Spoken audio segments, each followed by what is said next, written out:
Ces intempéries, vous le savez, ont mis en lumière les problèmes d'urbanisation sur la Côte d'Azur. Pourtant, un quartier devrait être construit dans une zone qui a été classée inondable à une époque, près de Nice. 4500 logements, une voie rapide, une zone industrielle et commerciale. Ce secteur a pourtant déjà été noyé par les eaux dans le passé. Anne-Claire Poignat, Tristan Lebras sur place. À quelques centaines de mètres du centre-ville de Nice, c'est une vallée en pleine métamorphose. Sur ces anciennes terres agricoles, les camions de chantier sont en plein travail. Un stade a déjà vu le jour. Ici, c'est une 4 voies qui se construit. À terme, 450 hectares de terre seront urbanisés. Laetitia Barriera vit à quelques kilomètres du chantier et pour elle, le béton ici, c'est une hérésie.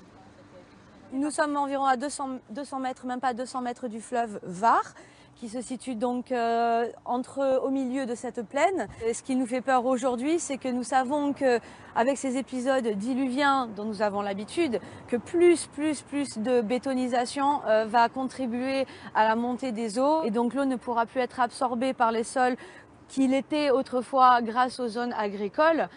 Des zones agricoles progressivement grignotées par des immeubles un peu partout dans la vallée. Une vallée pourtant largement submergée il n'y a pas si longtemps. 1994, voici la plaine du Var envahie par les eaux, une crue centennale encore présente dans toutes les mémoires. Alors construire ici ne présente-t-il pas un risque? Nous avons posé la question à la préfecture des Alpes-Maritimes.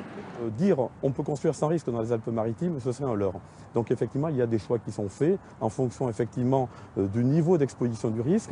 La vallée du Var, avec tous ces aménagements, n'est pas le secteur le plus exposé. D'ici quelques mois, près de 4500 logements seront construits dans ce secteur.